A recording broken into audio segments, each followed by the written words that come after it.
So there's Dave Martinez, right? Just your average Tuesday night, delivering pizzas in his beat-up Honda Civic, wondering if he'll make enough in tips to afford ramen this week. The guy's got exactly 3 life goals. Don't get fired, don't get mugged, and maybe someday afford guacamole without checking his bank balance first. Simple dreams for a simple man. Then the sky explodes. But not metaphorically, actually explodes, like someone took a giant firecracker to the atmosphere and decided subtlety was overrated. Dave sitting in his car outside apartment complex 4B, double-checking the address, because let's face it, pizza delivery to the wrong door is a special kind of embarrassing. When wham! Blue flames streak across the sky like angry comets having a really bad day. Well, Dave says to nobody in particular, that's new. The fireball crashes into the woods behind the complex with enough force to rattle every window in a 6-block radius. Car alarms start screaming like banshees, dogs are losing their minds, and somewhere, a baby starts crying. Just another Tuesday in suburbia, apparently. Now, any reasonable person would drive away. Call the cops, maybe. Let someone with actual training handle whatever fresh hell just fell from space. But Dave's curiosity has always been stronger than his survival instincts, which explains both his current financial situation and why he's parking his car to investigate what is obviously an alien crash landing. The wreckage is impressive in that holy crap we're all gonna die kind of way. There's twisted metal that definitely didn't come from Earth, weird purple goo dripping from trees, and a smell like burnt electronics mixed with wet dog. And standing in the middle of it all is 8 feet of very angry, very armed alien warrior. Zektar of the Vorthak hunting clan is having the worst day of his considerable lifespan. His ship is scrapped, space pirates are probably still tracking him, and he's stuck on some backwater planet that smells like pollution and disappointment. The cherry on top? He's got 2 cubs with him, and Pip is already trying to phase through a tree trunk while Nox is having what humans would call a tantrum, but Vorthak call a minor reality disruption event. Okay, Dave says, approaching slowly like you would a rabid raccoon. So either I'm having the world's weirdest pizza delivery, or you're having a really bad day. Zektar spins around, weapons raised, ready to defend his young against this strange bipedal creature in the ridiculous red uniform. But then he sees Dave's face. Not fear, not aggression, just mild confusion and what might be sympathy. It's been so long since anyone looked at him without either terror or murderous intent that Zektar actually hesitates. You, Zektar says in surprisingly good English courtesy of his universal translator, are human. Guilty as charged, Dave replies. You're clearly not. Also, your kids are glowing. It's true. Pip and Nox are both emanating a soft blue light, which Dave figures is probably not normal even by alien standards. They're about the size of human toddlers, covered in what looks like soft gray fur, with huge dark eyes that seem way too intelligent for their apparent age. Listen, human, Zektar says, and Dave can hear the desperation creeping into his voice. I need your assistance. Dave looks around at the smoking wreckage, the glowing alien children and the 8-foot warrior asking for help. You know what? Sure. My Tuesday was getting boring anyway. What happens next changes everything. Zektar explains, in rapid-fire alien panic, that he's being hunted, that his ship won't fly, and that he needs to lead the pursuit away from his cubs. In about 30 seconds he's going to disappear into the woods, and hope the pirates follow him instead of staying to investigate the crash site. Wait, Dave says. You want to leave your kids with me? A complete stranger on an alien planet? You are here, Zektar says simply, and they will die if they stay with me. And just like that, Dave Martinez, pizza delivery guy extraordinaire, becomes the galaxy's most unlikely babysitter. Zektar presses some kind of weird device into his hands, mutters something about soon, and vanishes into the darkness like smoke. Dave looks down at Pip and Nox, who are now staring at him with those impossibly large eyes. Pip phases halfway through his leg, apparently testing the waters. Nox makes a sound like a kitten, mixed with a dial-up modem.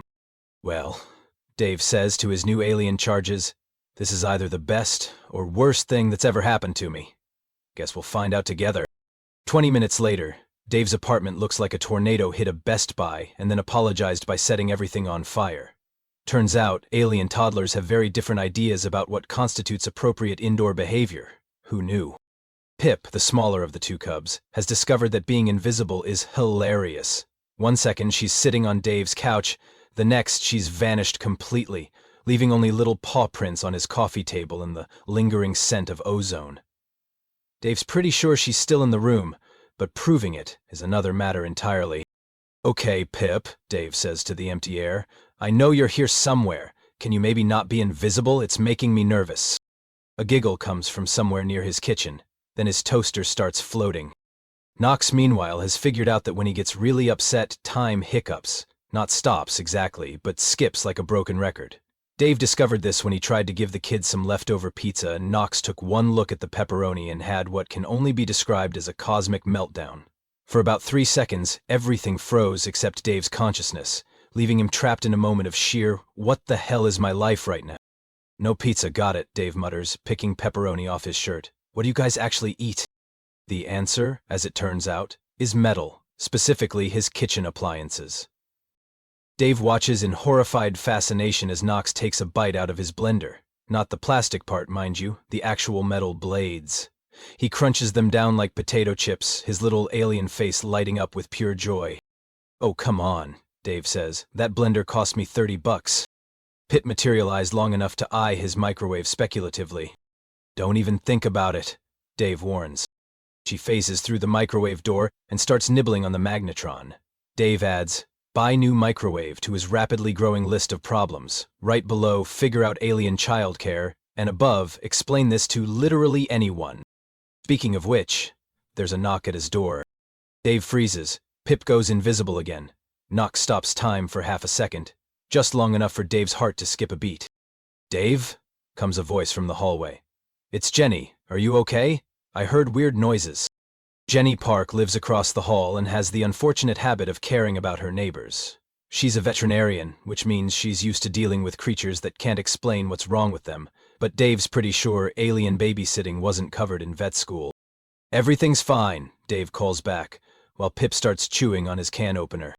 "Are you sure? It sounded like something exploded, and now there's this weird humming sound." The humming sound is Knox purring. Apparently alien cubs purr when they're happy, and eating Dave's kitchen appliances makes them very, very happy. "Just watching TV," Dave lies. "Action movie, you know how they are." There's a pause, then Jenny's voice again, but closer, like she's pressed against the door. "Dave, is that purring I hear?" Dave looks at Knox, who's now working his way through a toaster like it's corn on the cob. "Maybe? Did you get a cat?" "Something like that." Another pause, longer this time. Jenny's got that tone in her voice, the one that means she's gone into full veterinarian mode and won't be satisfied until she's examined whatever's making that noise. "Dave, open the door. If you've got an animal in distress, I need to see it." "It's not in distress," Dave says, which is true. If anything, Knox looks like he's having the time of his life. The purring sounds wrong. "Open the door, Dave." This is where things get complicated.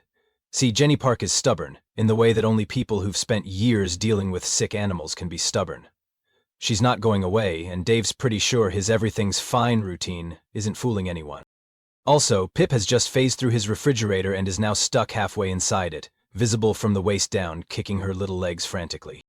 "Okay," Dave says to himself. "This is happening." He opens the door to find Jenny standing there with her arms crossed and her "I'm not buying your nonsense" face on. She takes one look over his shoulder and her expression goes from skeptical to absolutely bewildered.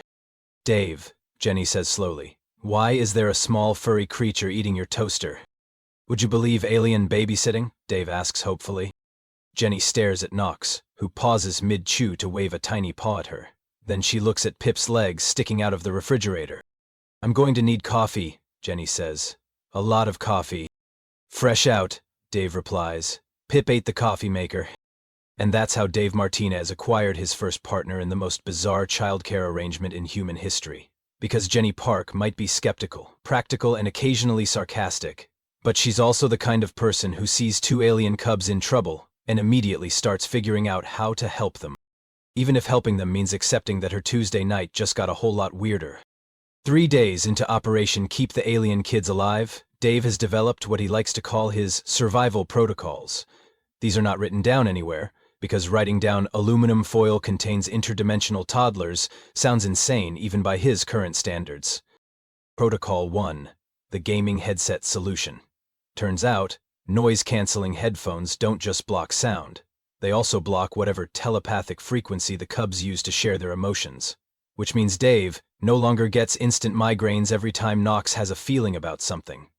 This discovery came after Jenny found Dave lying on his kitchen floor, clutching his head and muttering about tiny alien emotions being very loud. It's like having someone else's feelings injected directly into your brain, Dave explains to Jenny while adjusting his headset. Imagine if every time a toddler got excited about a butterfly, you felt it as if you were the one seeing your first butterfly ever. Now, multiply that by alien. That actually explains a lot about your behavior lately, Jenny says, watching Pip phase through his dining table for the 15th time that morning. Protocol 2. Containment Theory. Dave's apartment now looks like a conspiracy theorist's fever dream, with aluminum foil lining every wall, door, and window. It shouldn't work, but somehow the metallic barrier keeps Pip from phasing into the neighbors' apartments and prevents Knox's time hiccups from affecting the entire building. I have no idea why this works, Dave admits, taping another layer of foil to his bedroom door, but I'm not questioning it. At this point, I'd sacrifice a goat if it meant keeping them safe. Please don't sacrifice any goats in my presence, Jemmy says. I'm a veterinarian. I have strong feelings about goat welfare. Protocol 3. The Dietary Discovery.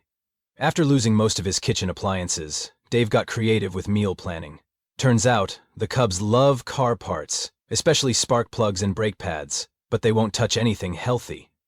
Dave's been making daily trips to the auto parts store, much to the confusion of the staff. Back again, Dave? Asks Marcus, the guy behind the counter. What are you working on? Must be some project. You could say that, Dave replies, loading his cart with brake pads and a few air filters. It's more of a lifestyle change, really. The Cubs have also developed a taste for Dave's cooking, as long as it involves zero vegetables and maximum junk food. Knox will happily devour a grilled cheese sandwich, hold the cheese, add the metal spatula. Pip prefers her hot dogs with a side of can opener. But here's the weird part. They're actually good kids. When Dave comes home from his pizza deliveries, exhausted and smelling like pepperoni, Pip will materialize just to give him a hug that feels surprisingly human, despite the glowing and the phasing. Knox has learned to control his time hiccups enough that he only freezes reality when he's really upset, not just mildly annoyed. They've become obsessed with human entertainment, specifically superhero cartoons. Dave comes home to find them glued to his TV, watching shows about people with impossible powers saving the day. The irony is not lost on him. You know, Jenny observes, watching Knox cheer when the cartoon hero stops time to save a falling bus. They might be learning more than just English from those shows. She's right. The Cubs have started exhibiting what Dave can only describe as protective behavior. When his pizza delivery customers are rude, which happens more often than it should, Pip will go invisible and rearrange their car keys. When Mrs. Henderson from 3A complained about the weird noises coming from Dave's apartment, Knox gave her such a look that she actually apologized and brought them cookies the next day. They're defending you, Jenny points out after the cookie incident. That's pack behavior. I'm not their pack, Dave protests. I'm just the guy who feeds them car parts and makes sure they don't phase through any load-bearing walls. Jenny gives him a look that clearly says he's being an idiot. Dave, you've reorganized your entire life around keeping them safe and happy. You've turned your apartment into Fort Knox made of aluminum foil. You're learning their language, they're learning yours, and yesterday I caught you singing them a lullaby. It was the Pokemon theme song, Dave says defensively. It was adorable, and they loved it. The truth is, Dave's getting attached. More attached than he wants to admit. When Pip successfully phases through only half a wall instead of getting stuck, he feels proud. When Knox manages to express frustration without stopping time, Dave celebrates like it's a major victory. He started keeping a journal of their progress, not because anyone asked him to, but because he wants to remember these moments. He's also started having nightmares about Zektar not coming back, about what happens to two alien cubs stuck on a planet where they don't belong, with only a pizza delivery guy for protection. But during the day, watching them play with cardboard boxes and argue over who gets to eat the next spark plug, those fears seem manageable. You know what the crazy part is? Dave tells Jenny while they watch the Cubs teach each other human curse words they learned from his video games. I think I'm actually good at this. You are good at this, Jenny confirms. Question is, what happens when their dad comes back? Dave doesn't have an answer for that, but he's got a feeling he's going to find out sooner than he'd like. 3 weeks and 2 days after the great alien drop-off, Dave's life has settled into something resembling normalcy. Weird, aluminum, foil-lined, car parts eating normalcy, but normalcy nonetheless. He's got his routines down pat, Jenny's become the world's first interspecies pediatric consultant, and the Cubs have learned enough English to argue about cartoon character power rankings. Which is why, when Dave comes home from his Thursday delivery shift to find 8 feet of heavily armed alien warriors standing in his living room, his first reaction isn't fear, it's annoyance. Seriously? Dave says, setting down his pizza bag and looking at Zektar like he's a teenager who missed curfew. 3 weeks? Your definition of soon needs some work. Zektar, who had prepared himself for gratitude, terror, or possibly finding his Cubs traumatized beyond repair, was not expecting to be lectured about punctuality by a human in a red polo shirt. He was especially not expecting to find Pip and Knox healthy, clean, and currently engaged in what appears to be an intense debate over whether Superman could beat the Hulk in a fight. You, Zektar says slowly, kept them alive. I kept them fed, entertained, and mostly contained, Dave corrects. There's a difference. Also, your son ate my microwave, your daughter learned how to phase through my neighbor's cable box to get premium channels, and they both have very strong opinions about breakfast cereal now. Zektar looks around Dave's apartment, taking in the aluminum foil walls, the pile of car parts in the corner that serves as a snack station, and what appears to be a fort built entirely out of pizza boxes. His Cubs are sprawling on Dave's couch like they own the place, speaking a mixture of their native language and English while gesturing animatedly at the television. Papa, Pip shouts, finally noticing her father's presence. She phases through the couch to hug his leg, chattering excitedly in Vorthak about her adventures. She's telling you about the time she got stuck in the refrigerator, Dave translates helpfully, and how Jenny taught her to control her phasing so she doesn't accidentally end up in the neighbor's apartment anymore. Zektar stares at Dave. You understand our language? Bits and pieces. Turns out when you live with someone you pick up their speech patterns, even if their speech patterns involve telepathic emotions and sounds that shouldn't be physically possible. Knox approaches more cautiously, but he's clearly excited to see his father. He launches into his own rapid-fire explanation, punctuated by small time hiccups that make the air shimmer. He's telling you about the cartoon where the guy can stop time, Dave explains. He's been practicing control ever since he saw that episode, down to maybe 1 accidental time freeze per day, which is a huge improvement. Zektar looks at his Cubs, really looks at them, and realizes they're not just alive. They're thriving. They're happy. They're speaking an alien language with confidence. They've learned to control their abilities, and they're looking at this random human like he's family. I brought you something, Dave says, disappearing into his bedroom and returning with a thick notebook. Figured you'd want to know what's been going on. Zektar opens the journal to find detailed notes written in careful human script. Feeding schedules, behavioral observations, milestone achievements, even little drawings of the Cubs doing various activities. There are sections on emotional development, ability control, and cultural integration. It reads like a professional childcare assessment. Day 12, Zektar reads aloud. Pip successfully phased through only the intended wall today, celebrated with extra spark plugs for dinner. Note, she prefers the platinum-tipped ones. Day 18, he continues. Knox went an entire day without stopping time. Very proud of him. He's learned that deep breaths help with frustration. Also learned the word damn from my video games. Working on that. Dave shrugs. Figured you'd want a record. They've grown a lot. And they have. Zektar can see it in the way they carry themselves, the confidence in their movements, the easy way they switch between languages. But more than that, he can see the bond they've formed with this human. When Dave speaks, they listen. When he moves toward the door, they follow. When he smiles, they light up like tiny stars. You have done well, human, Zektar says formally. The debt I owe you cannot be measured. Dave corrects. My name's Dave, and you don't owe me anything. They're good kids. Nevertheless, I must take them and go. The danger that forced me to leave them has passed, and we have imposed on your kindness long enough. This is the moment Dave has been dreading. He knew it was coming, had even prepared himself for it. But actually hearing the words hits harder than expected. He looks at Pip and Knox, who are watching this exchange with growing understanding and obvious distress. No, Pip says in English, her voice small but determined. Stay with Dave. We cannot stay, Zektar explains gently in their native tongue. This is not our world. But it's our home now, Knox argues, also switching to English as if to make his point to both his father and Dave. The conversation might have continued, might have become one of those long, emotional family discussions about belonging and identity, and what it means to have a home. But that's when Dave's windows explode inward, in a shower of glass and aluminum foil.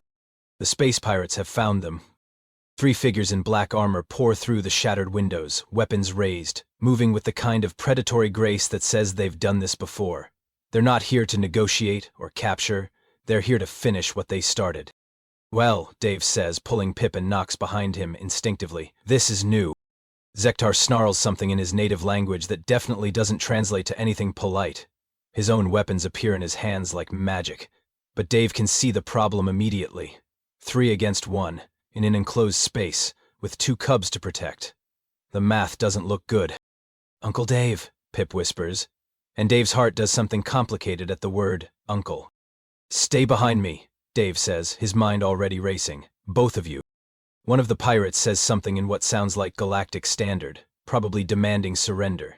Zektar responds with what's clearly the alien equivalent of suggesting the pirate do something anatomically impossible. The first shot shatters Dave's coffee table. The second burns a hole through his wall. The third nearly takes Zektar's head off. And that's when Dave Martinez, pizza delivery guy and accidental alien babysitter, makes a decision that will change everything. Because nobody, and he means nobody, threatens his kids in his apartment and gets away with it. Jenny, Dave yells toward his front door, call 911, tell them we're filming a movie. Then he looks at Pip and Nox, who are staring at him with those huge, trusting eyes.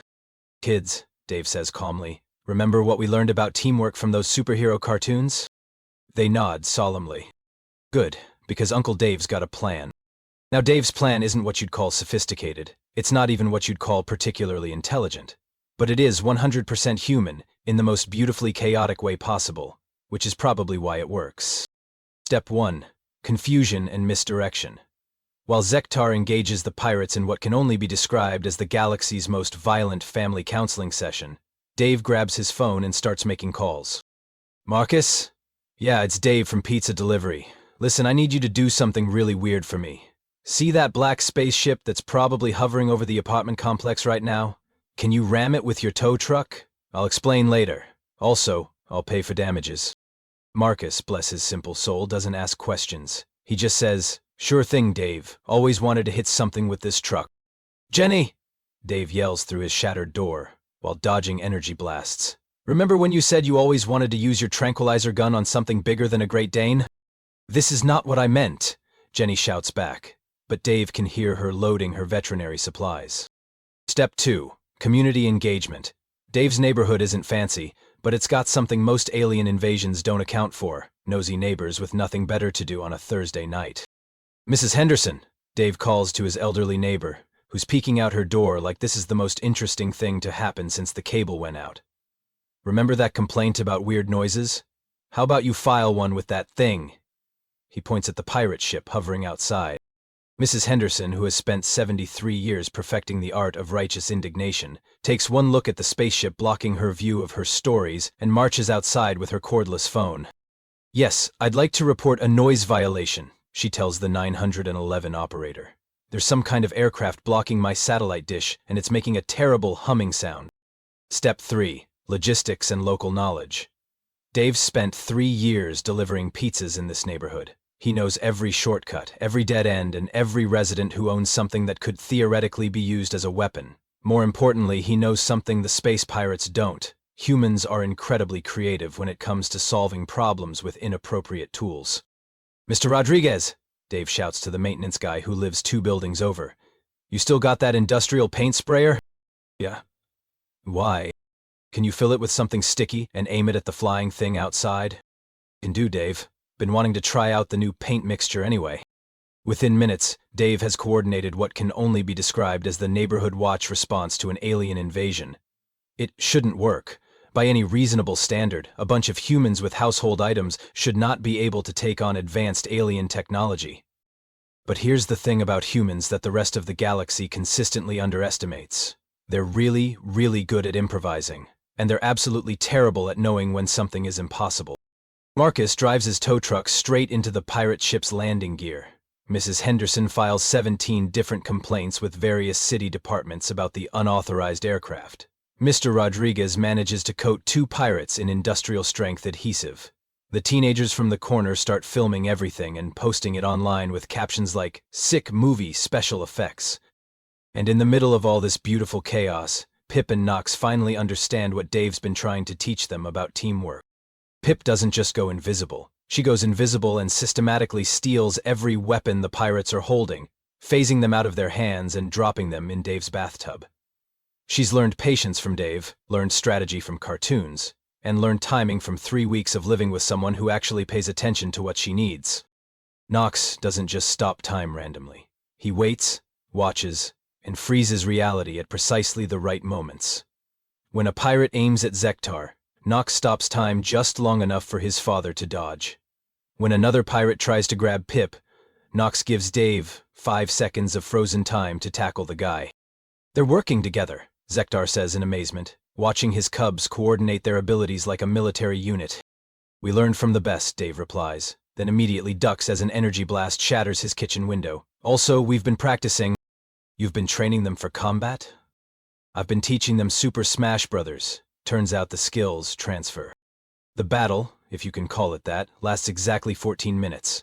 At the end, 3 space pirates are covered in industrial paint, tied up with extension cords, and being lectured by Mrs. Henderson about property values. Their ship has been towed to the impound lot by Marcus, who's already calculating storage fees, and Dave's apartment looks like a war zone, but everyone he cares about is alive and uninjured. "I don't understand," one of the pirates says in heavily accented English. "We are trained killers. We have advanced technology. How did you defeat us with household items?" Dave looks around at his neighbors, who are comparing battle stories and arguing over who gets to keep the alien weapons as souvenirs. He looks at Jenny, who's sedating the last pirate with enough horse tranquilizer to drop a rhinoceros. He looks at Pip and Knox, who are high-fiving each other with tiny glowing paws. "You want to know the secret?" Dave asks the pirate. "You came to our neighborhood, and we look after each other here." Zektar stares at this human who just coordinated an entire community to fight off an alien invasion, using nothing but pizza delivery logistics and sheer bloody-minded stubbornness. He watches Dave check on every neighbor, make sure everyone's okay, and promise to replace Mrs. Henderson's satellite dish out of his own pocket. "Your species," Zektar says slowly, "is not what I expected." "Yeah, well, we're full of surprises," Dave replies. "Also, we're really hard to kill. Comes from living on a planet where literally everything is trying to murder us at all times." That's when the cops show up, because of course they do. Dave meets them at the door with his most innocent expression and a story about a movie production that got out of hand. The fact that half the neighborhood is backing up his story and the other half is asking when they can audition for the sequel helps sell the illusion. "So," Zektar says quietly, watching Dave convince the police that space pirates are just really committed method actors, "you would do this for anyone." "I'd do this for family," Dave corrects, "and like it or not, your family now." Zektar looks at his cubs, who are helping Dave sweep up broken glass while chattering about how cool the fight was. He looks at Jenny, who's already making plans to baby-proof the apartment against future alien invasions. He looks at Dave, who's treating an intergalactic incident like a minor home repair issue. And for the first time in his life, Zekstar of the Vorthak hunting clan begins to understand what humans mean when they talk about home. 2 hours later, after the cops have left, the neighbors have dispersed, and Marcus has promised to return the impounded spaceship once the paperwork clears, Dave finds himself sitting in his destroyed living room with an 8-foot alien warrior, 2 glowing cubs, and a veterinarian who's stress-eating leftover pizza while making notes about interspecies conflict resolution in urban environments. "So," Dave says, because someone has to break the silence, "that was fun." Zektar, who has spent the last hour watching Dave coordinate cleanup efforts like a disaster relief manager, shakes his massive head. "You do realize what you have done? Prevented a triple homicide in my living room? You have defeated a trained hunting party using nothing but—" Zektar gestures helplessly at the debris around them. "Community organization and spite." "Don't forget the paint sprayer," Jenny adds. "That was inspired." "The point is," Zektar continues, "my people respect strength above all else. What you displayed tonight was not just strength, it was leadership. Strategy. The ability to turn weakness into advantage." He pauses, looking directly at Dave. "You fight like a Vorthak pack leader." Dave, who had been picking glass out of his pizza delivery uniform, stops and stares. I'm sorry, what now? Among my people, pack leadership is earned through protecting others, not just oneself. You protected not only my cubs, but your entire community. You coordinated a defense using available resources and turned individuals into a unified force. Zektar's voice carries a tone Dave's never heard before. Respect. You are pack. Dad's saying you're family now, Pip translates helpfully, munching on what used to be Dave's can opener. Like, official family, with ceremony and everything. There doesn't have to be a ceremony, Knox adds quickly, apparently reading Dave's expression. Humans don't like ceremonies much. How do you know that? Jenny asks. Dave always skips the boring parts of movies, Knox explains with perfect toddler logic. Dave looks around his destroyed apartment, at the aluminum foil hanging in sad strips from his walls, at the glowing alien children who are more worried about his comfort than their own future, at the woman who's become his partner in the most unlikely childcare arrangement in galactic history. Okay, Dave says finally. Let's say I accept this whole pack family thing. What does that actually mean? Zektar considers this carefully. It means that you are under the protection of the Vorthak hunting clans. Any who threaten you threaten us. It means you have a voice in decisions affecting pack members. He gestures to Pip and Knox. And it means that these cubs are as much yours as mine. Joint custody with an alien warrior, Dave muses. That's definitely going on my dating profile. It also means, Zektar continues, that I am in your debt until the stars burn out. Name your price, Dave Martinez. Wealth, power, transport to any world you desire. Dave interrupts him with a laugh. Dude, I deliver pizza for a living. You know what I want? Zektar leans forward expectantly. I want to finish my route, Dave says. I've got 6 more deliveries tonight and Mrs. Chen is waiting for her usual Thursday order. She tips in cash and I need that money to replace my microwave. The silence that follows is the kind of silence that happens when an alien warrior realizes he's just offered to reshape the galaxy for someone whose biggest concern is pizza delivery tips. You, Zektar says slowly, want to continue delivering pizza. Well, yeah, it's my job. Plus, I've got bills to pay, and now I need to fix my apartment, and someone's got to pay for Mrs. Henderson's satellite dish, Dave shrugs. Besides, the kids are settled here, they've got cartoons to catch up on, Jenny's teaching them about Earth animals, and Pip still hasn't figured out how to phase through the really thick walls. I'm working on it, Pip says with determination. What about you? Dave asks Zektar. What's your plan now that the space pirates are handled? I had not considered beyond ensuring my cub's safety, Zektar admits. Perhaps it is time I learned about this world they have come to love. Well, Jenny says, closing her notebook, you're going to need somewhere to stay while Dave's apartment gets repaired. The couch in my place folds out, but I'm not sure it's rated for 8-foot alien warriors. I could sleep in the woods, Zektar suggests.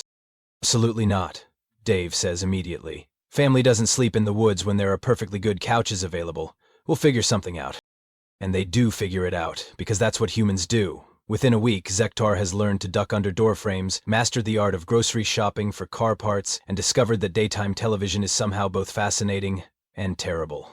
He's also become the neighborhood's unofficial security system, because word gets around fast when you've got an 8-foot alien warrior who considers property damage a personal insult. The cubs split their time between learning about Earth culture and maintaining their Vorthak heritage. Pip has figured out how to phase through walls selectively, which makes her incredibly popular with locked-out neighbors. Knox has learned to use his time abilities to help Dave with particularly difficult pizza deliveries, though they've agreed this should remain their secret.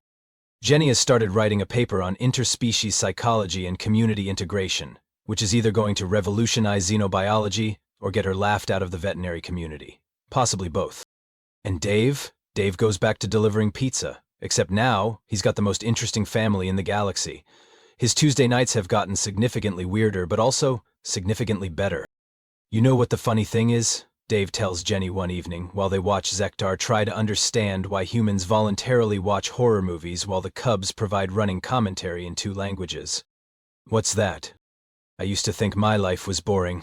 Pizza delivery, tiny apartment, no real prospects. Dave gestures to his living room, where an alien warrior is genuinely startled by a jump scare while 2 glowing cubs explain the concept of suspension of disbelief. Turns out I just needed the right roommates. Roommates who eat car parts and can manipulate space-time, Jenny points out. Best kind of roommates, Dave replies. They never leave dishes in the sink. 3 months later, Dave gets a call from his boss asking why he's started listing interspecies family coordinator on his employment paperwork under special skills. To growth industry, Dave explains, watching Pip teach Zektar how to operate the remote control while Knox practices his English by narrating cooking shows. Plus, I'm pretty sure I'm the most qualified applicant. His boss hangs up, probably to reconsider his hiring practices. Dave doesn't mind. He's got pizza to deliver, alien cubs to raise, and a warrior dad to teach about Earth customs. It's not the life he planned, but it's definitely the life he needed. Besides, someone's got to be ready for the next time an alien crashes into suburban Ohio. And Dave Martinez, pizza delivery guy and accidental xenobiologist, figures he's just the human for the job. After all, he's got experience now, and an 8-foot alien warrior who thinks he hung the moon. What could possibly go wrong?